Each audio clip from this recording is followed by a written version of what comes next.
I'm ad-libbing as we wait for the slides to pop up. I'm excited to be here, and I'm also maybe sending out a little bit of a warning that you might not like this talk. Some of you will. Andrew, it will probably confirm that you do not want to be a manager. So I've got a lot of slides, 155 slides. We've got 22 minutes now. Should we get into it? All right, let's do it. All right, before we start, pre-ICO, the DesignX community, all the volunteers, fellow speakers, Tiff, Leisure Mom, thank you very much for hosting me. It's, you're fantastic. You are amazing hosts, and I'm really proud and happy to be here. Before we start, though, this is the participatory portion of the talk. I would like you to imagine a year from now, not right now. Look out into the future, imagine 1 year from now, and everything is going as you hoped. You're seeing the results you have hoped for. You feel valued and heard at your job. What is different about you? Words, throw them out. Anybody have any words? What is different about you when it's all going well? What do you feel? Joy. Confidence. Brave. Energized. Calm. Free. Brilliant. Wonderful. You are in touch with your feelings. I am appreciative of that. I should introduce myself first. Who am I? I am Ryan. Hi. Everything begins and ends with me, with these 4 people. You should know that first. These are all my pandemic looks. My favorite, top right, Lethal Weapon homage. My wife cut my hair very shortly after that. These are all the places I've lived at as memes. Arizona, New Jersey, Arizona, LA, Austin, Switzerland, Austin, Vermont. These are all the jobs I've had before I ever started making things on the web. Worked on a farm, was a ski instructor, worked in the rave scene in the 90s. I was a professional actor, but thankfully, luckily, before YouTube came out. I love music. I love to travel. I love Liverpool. I love art, and I love to dance, and I'm not dancing currently. Oh, it stopped. It didn't work. Anyway. But the best part of my whole career, my work, has always been the people that I've had the privilege and honor to work with. Brilliant, brilliant people, many of whom I am still in touch with today. I've written a couple books. Perhaps you've read one, Business Thinking for Designers. If you have, I'm really, really thankful.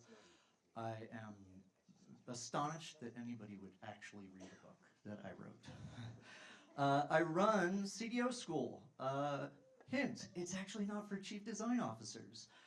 You probably don't want to be a chief design officer. Instead, what we teach here is mostly for mid-career folks, anything but design. Because now it's all about positioning design. It's all about changing the perception of what teams can do so you can put yourselves in the right place to do that. I've had a variety of jobs. Here's all the jobs I've had. Early in my career, I was leading design. I was a designer. I was mostly in that space of making. I then made the pivot to the dark side and moved into management and built and led several teams from scratch and bookended it by working for myself, trying to figure out all the mechanisms of how to make money, find clients, all that stuff. And I share this because at one point or another, it's likely I've had your job. I need to drink water. Okay, apparently drinking water makes the slides not work. There we go. Okay, so again, at some point it's likely I've had the job that you have, which really means the responsibilities and the accountabilities that you have every day. But remember, everything begins and ends with me, with these 4 people. Okay, enough of an introduction. Why am I here with you today? Well, I think I'm going to show some stuff, share some stories, maybe sow a little belief, grow some new muscles, connect some dots, but maybe also reframe some things, burst a few of our bubbles, demystify some myths, and challenge some beliefs. I think What we're going to talk about is rethinking our work, and this will be an exercise in discomfort. Welcome. Thank you for joining me. You're going to have feelings, and feelings are okay, but I'm here with love. I'm here with you. We're going to get through it, okay? Because I know you mentioned confidence and joy and all this stuff, but really what tends to bubble up is you want to have and feel and know that you've created some type of impact. Work has meaning. You like going in. You like being there and doing this work. Because when you have that impact, it then impacts us, all of us, who get to use the things that you make and create and design. Because that feels good. I imagine that's what you like about your work. It's why you do it. And I'm here to talk about the biggest challenge we all face in getting that impact. But I'm bearing the lead. I'm not going to talk about what it is, right? Yeah. I'm first maybe going to sort of say, like, you're probably wondering what happened to me. You're like, Ryan, what happened? Are you okay? So I'm going to tell a little bit of a story. What got me here? We're going to start this story in the middle of my career. So this is when I made that pivot to the dark side and worked at Electronic Arts the first time. And I left Apple and I was recruited by Electronic Arts to come build a brand new team. And this is when we still posted things on Facebook. And I was quite proud and said, after 4 great years, I'm so happy I'm going to move to this new job. I'm going to be leading this whole new thing. Look how excited I am. And maybe I was feeling a little confident. I was a little into myself, so much so that I posted on Instagram this lovely forward, the path forward. Yeah, we can get there with ourselves. And so on the outside, it seemed like everything was going really, really well. But it wasn't. And the only indication, the only clue publicly that you would ever know is I did not post on Instagram for another year. And the next picture was me awake at 12:25 a.m. because I was not sleeping because it was going poorly. Because when I arrived at Electronic Arts, they said they want you to do all this stuff, but when I arrived, I immediately started getting emails like this. I know you don't have a computer yet, but we need you to mock up the thing. What? I know your team didn't actually do anything to this, but we really need you to sign off that you approve. This isn't just like feeling good. It doesn't have the oomph. And I was wondering, where am I? What's happening? And I began to feel very powerless in that frame. I was not ready for that challenge at work. So I did what any normal grown adult would do, is I resisted my discomfort. And I was like, nope, not me. I'm going to avoid, and I'm going to show you all the rad stuff behind the things that tells us how we get to make the things. That will surely convince you that we know what we're doing. Didn't work. Not at all. Did not work. And then I didn't know what to do, and I began to feel really worthless. I ran out of stuff that I knew what to do. I didn't have a new direction. And it all came to a head when my boss and my peers were in a room, and we were presenting this new application for essentially customer support inside of Electronic Arts. And my boss said he didn't like it. He thought it should work like how he buys a refrigerator on Amazon. I remind you, we were doing customer support for video games, not buying refrigerators. And I had reached that worthless point where I heard myself say out loud, "What are you even talking about?" And that did not go well. He yelled at me really back, put me in my place, and that was not a fun experience, and I felt very humiliated in that context. But I was fortunate in this moment. I'm skipping ahead. Anyway, I was stuck. I was very, very stuck. But because I was a leader, because I was in front of an entire team, that meant we were stuck. And it was because of me that we were in this place. But I was lucky. I had a Jeff. Does anybody have a Jeff? I recommend a Jeff. Jeff and I had worked for a long time. He had also been recruited, so we had worked together at Apple and came over to Electronic Arts. And it was during this meeting where the refrigerator Amazon thing, he said, let's go for a walk. And this is the actual path that we were on behind the building. And he said something to me that I'll never forget. He said, Ryan, you're right. You're probably more right than I have ever met anyone else in this context. And he said, you've reached the point of your career where you have to learn to invite others to be right with you. And in that moment, what really happened was Jeff saw me and he validated me. He just sat with me and he told me that he saw me. And what that did for me was help me go back into that meeting. We had to go right back into that meeting for another 3 hours after that episode. And so we were back talking about, Amazon and refrigerators. And rather than saying, I do not think this is the right thing to do, I shut up. I just sat and listened. I was dying inside. I was really not comfortable at all. In fact, I was actually physically pinching my leg to remind myself not to do anything. But I tried something different in that moment. I sent an email to my boss after the meeting, and I said, I apologize about that outburst, and in hindsight, when you were talking about the refrigerator thing, you helped me think. Now that was true. He helped me think, but I just wanted to let him know that thank you for helping me think about it in a new way. And he said, I appreciate it. Now what you're saying makes sense.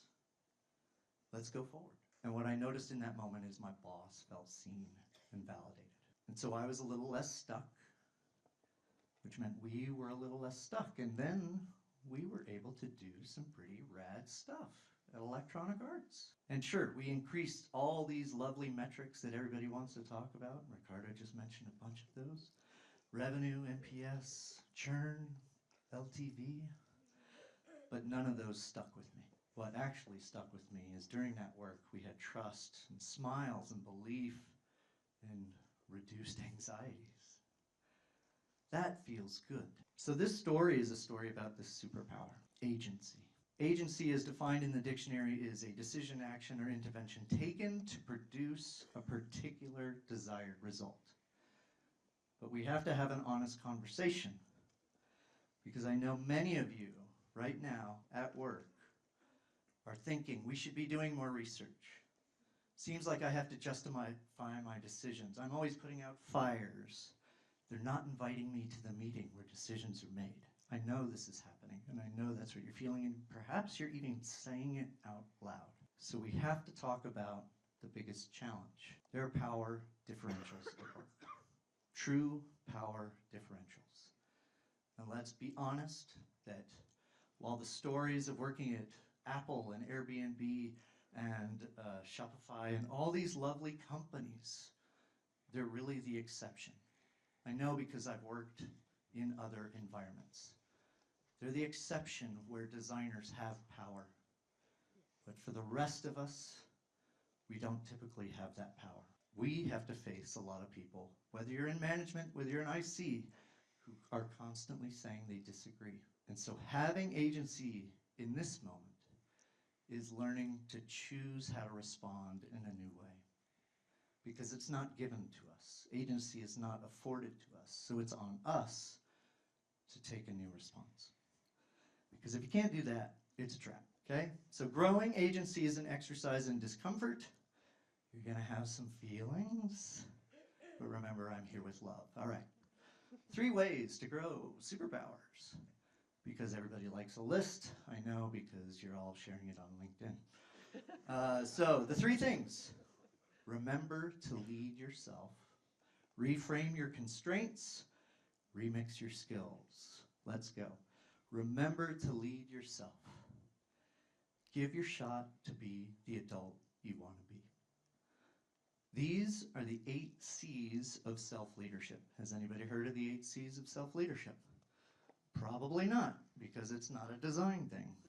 The 8 C's of self-leadership are just words. 8 words that remind you you're in a good place to be curious, to learn, to be in a spot where you can answer something in the way that you want to. Now, if you're not feeling any any of these words in a meeting, it's not happening, that's your signal that you maybe should not give an answer. And you could just say, I'm gonna have to get back to you on this. And it's really a trick to let you go, get back to calm, get back to curious, get back to connected before you respond.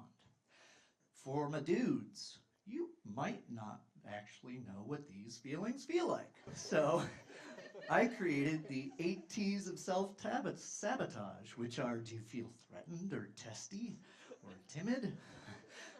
Those are feelings too, and it works the same way. If you're feeling any of those, I'm gonna have to get back to you. All right.